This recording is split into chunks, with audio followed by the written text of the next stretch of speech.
Hi.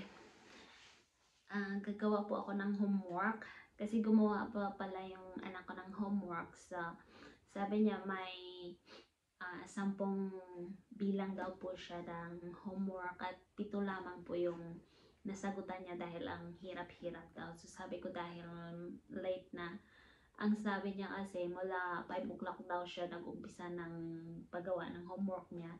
At 7 o'clock na hindi pa niya nasagutan lahat. So, parang skip daw yung ginagawa niya kasi yung ibang question hindi niya alam. So, gagawin ko gagawin ko bilang mag-aaral din. Gagawa ako ng homework na para sa akin. Kasi parang pareho din kami, hindi ko rin alam kung paano i-translate yung yung English sa Tagalog. So, try ko lang kung kaya ko to. Kasi pinatulog ko na siya. Ang late na kasi sabi niya, ang huli niyang sabi sa akin, ito yung huling sabi niya sa akin. Kasi tinanong ko siya kung ilan ba yung hindi niya nasagot.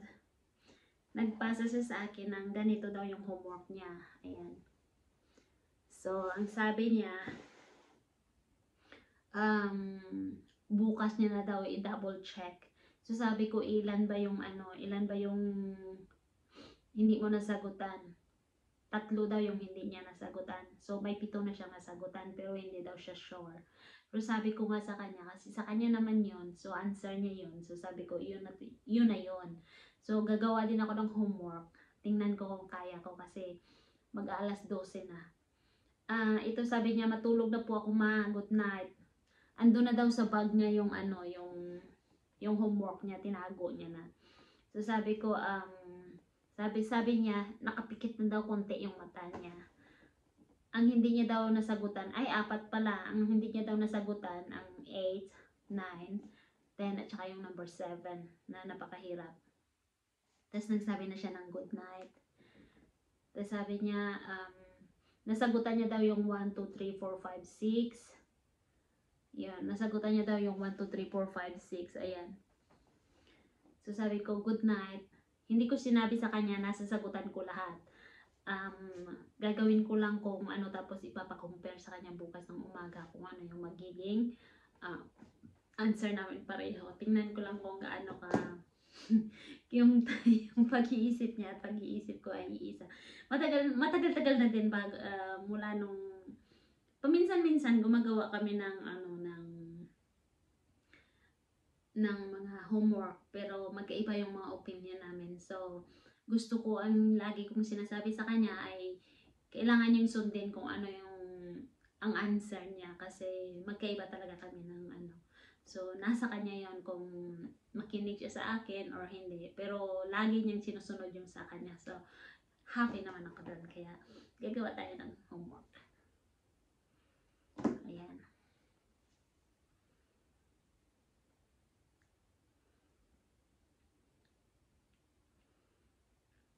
1 hour na siyang nakatulog.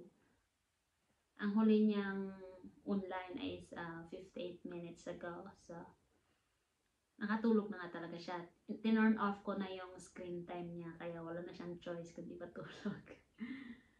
Okay. So, ang homework niya ay ganito. Ano daw ang homework niya ay ganito. So, mga paalala. Ito daw yung gawin ng tama. So, Tagalog pala to. Sipiin at sagutan sa kwaderno ang chart ng kinakailangang datos. Pag-aralan ang halimbawa. So, ayan, gumawa na rin ako ng chart na ganyan. So, ngayon, hindi ko na nilinyahan kasi okay na rin siguro to. So, ito ang may sample sa number 1. So, huwag maglaro ng posporo o lighter. So, sabi niya, huwag maglaro. Ito yung example ng posporo o lighter. So, So, ayan. Tapos, yung dapat gawin, ito yung dapat gawin. Itabi ang mga posporo. Itabi ang mga posporo o lighter sa mga ligtas na lugar. Sa ligtas na lugar. Tagal ko na din hindi nakapag-ano ha. So, kinakailangan disiplina. So, ito pala yung ano niya. Ang kinakailangan disiplina ay pagsunod sa alituntunin sa kaligtasan. Pagsunod sa alituntunin sa kaligtasan. O, ayan po. Straight po ba yung pagkakasulat ko? Ganyan na po siya. Ayan. So, number 2 na po tayo. Ito yung number 2. Hindi ko alam kung ganito yung pagkakasulat, pero siguro sinulat niya sa papel. Kasi parang, kung nakikita niyo, parang may papel siya dyan. Ayan o, may papel siyang nakasulat. Number 4 na siya dyan o. Nagpasa siya sa akin. So, ayan. May ano siya, may answer siya na makinig daw sa mga payo ng mga tatanda. Yun lang nakita kong answer niya. Siguro dito yun sa kinakailangang disiplina. Yung makinig sa mga payo ng matatanda. May answer siya na ganun. So, ito ang number 2 na question. Magtabi ng mga emergency supplies. So, magtabi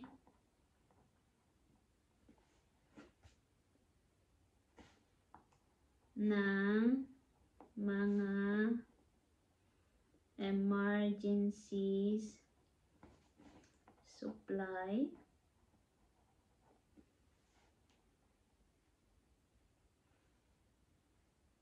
supplies pala, oy, katulad ng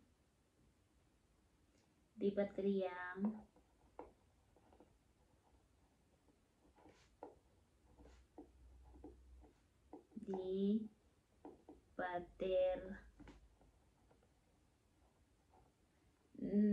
bateryang radyo. Kailangan talaga yung radyo, flashlight. Ay, oo nga pala, para makinig sa balita. Flashlight,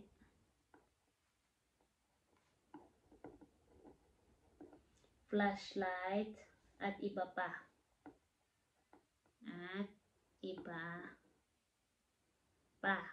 Ayan.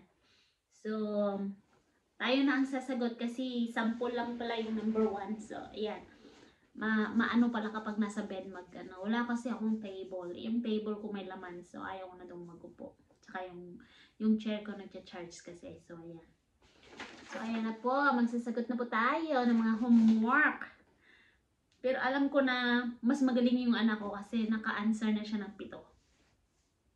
So, tayo na. Ano yung mga dapat gawin? So, magtabi ng mga emergency supplies katulad ng di bateryang radyo, flashlight, at iba pa. So, yan yung question dito. So, ano yung mga dapat gawin natin?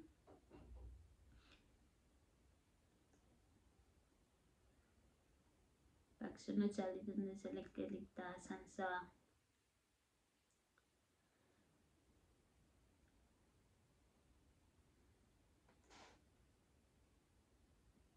parang hindi ko alam. Parang nablangko tuloy ako. Matagal-tagal na din na hindi ako nagtagalog ng ganito. So, parang hindi ko alam. Mas lalong hindi ko pala talaga alam. Pero dito sa kinakailangan disiplina, ang kailangan sigurong disiplina dito sa magtabi ng mga emergency supplies katulad ng di bateryang radyo, flashlight, at iba pa. Kailangan makinig sa sa balita. Kailangan talagang makinig sa balita. Para syempre kapag may masama yung panahon, mga ganon. So, alam natin. Kaya nga, sabi niya, mga di baterya kasi kailangan talaga na makinig tayo sa. So,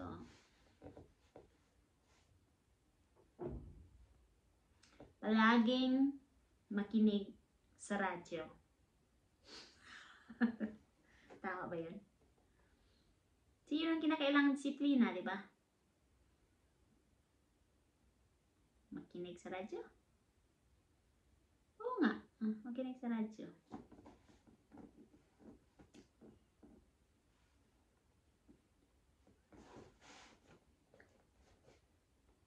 Hindi tayo pwedeng mag-cheat nito. Kasi,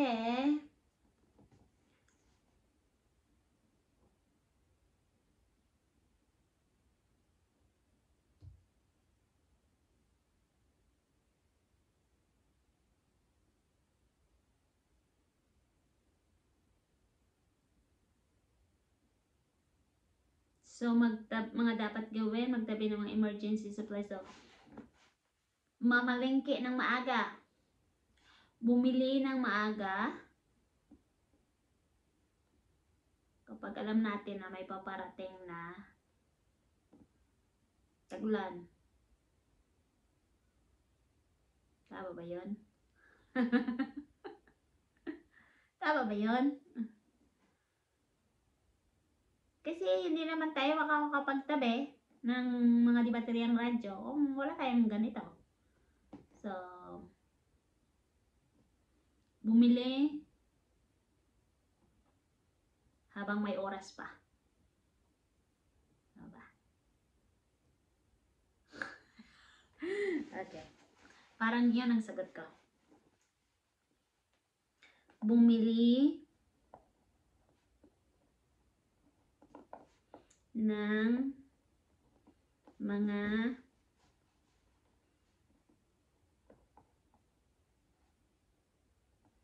pangailangan.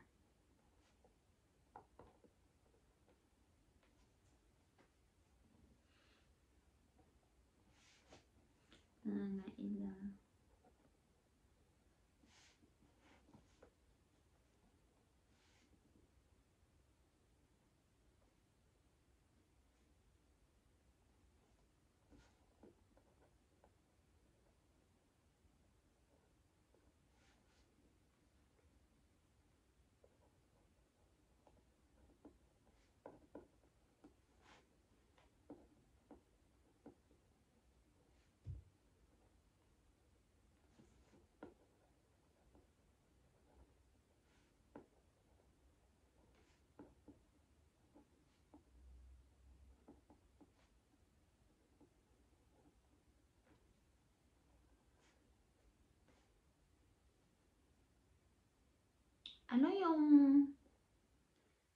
yung mga storm sa Tagalog? Hindi ko alam. Ano yan? Bagyo? Bagyo.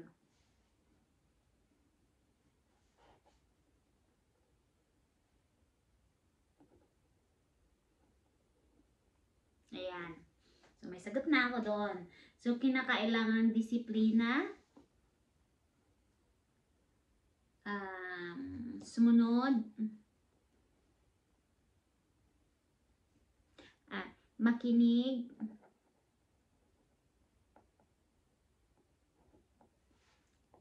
Sa mga paalala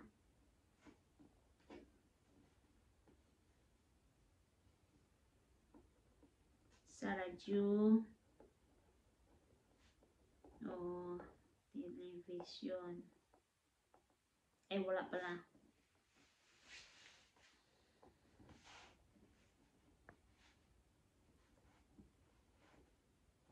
Kailangan palaging handa. Kailangan lang pala. Kailangan palaging handa. Ayan. So, punta na tayo sa number 3. Ano kayang sagot ng anak ko dito? Pagtatawanan ako kung anong sagot. Ayan na. Sa number 3 na po tayo. Ang sabi dito ay, kung walang kuryente,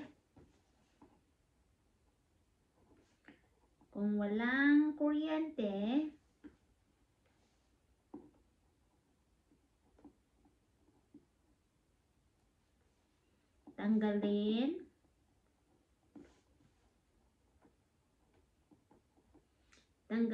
ang lahat ng mga nakasaksak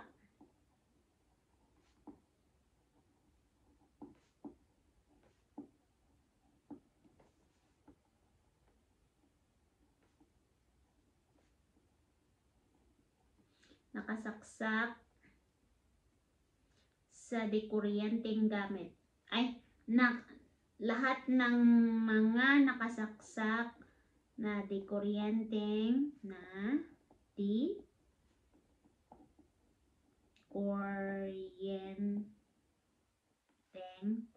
gamit.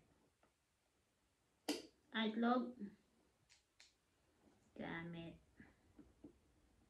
Ayan. Kung walang kuryente, tanggalin ang lahat ng mga nakasaksak na dikuryenteng gamit. Mga dapat gawin, huwag hayaang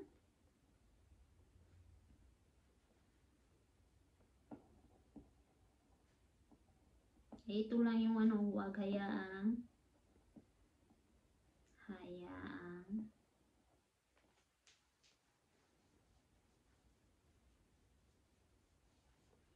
nakabukas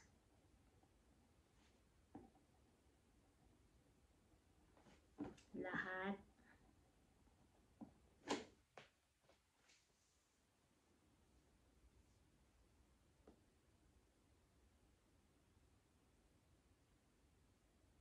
kung walang kuryente, tanggalin ang lahat ng mga nakasaksak na dikuryenteng gamit.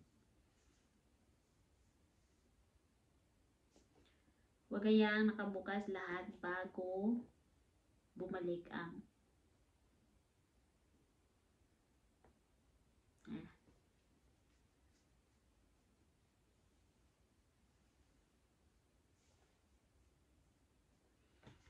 huwag hayaang nakabukas lahat ng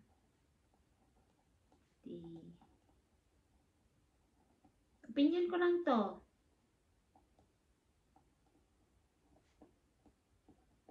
Gamit bago bumalik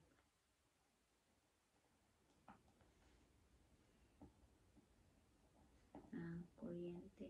Parang binaligtad ko lang yata ang question o ano ba yan? parang binaligtad ko lang yung question.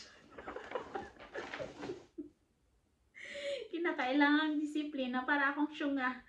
Kinakailangang disiplina.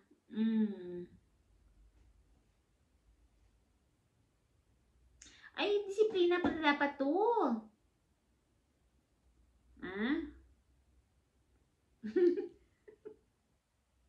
Disiplina pala dapat to.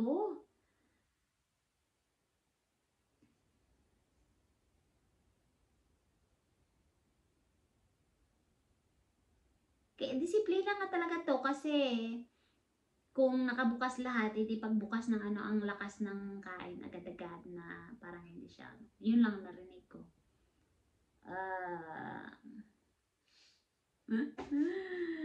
Tika lang. Pag-iisipan ko kung paano ko yung gagawin. So, number 4 po tayo. So, yung tanong sa number 4, maging alerto.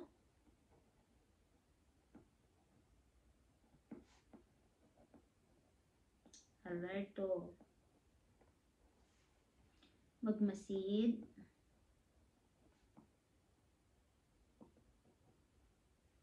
Sa nangyayari.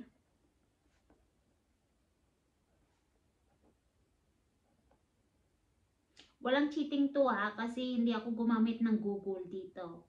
Sariling utak ko to. Kaya titingnan ko kung ano yung ginagawa ng anak ko kasi kanina wala akong oras, may trabaho kasi ako. So nung tumawag siya, parang nagsasagutan kami ng question at saka ito pala yung yung mga paalala, yung sinasabi niya, tapos nagsabi din siya ng isang dapat gawin, at saka yung example pala yun, hindi kami nag-iintindihan. Kaya sabi ko, ikaw naman ang gumawa, tapos bukas titingnan ko. Pero dahil kailangan ko ding sagutan, so gagawa ako ng homework ko ngayon. So ito na siya, gumagawa nga ako ng homework. So tatapusin ko na muna. Thank you!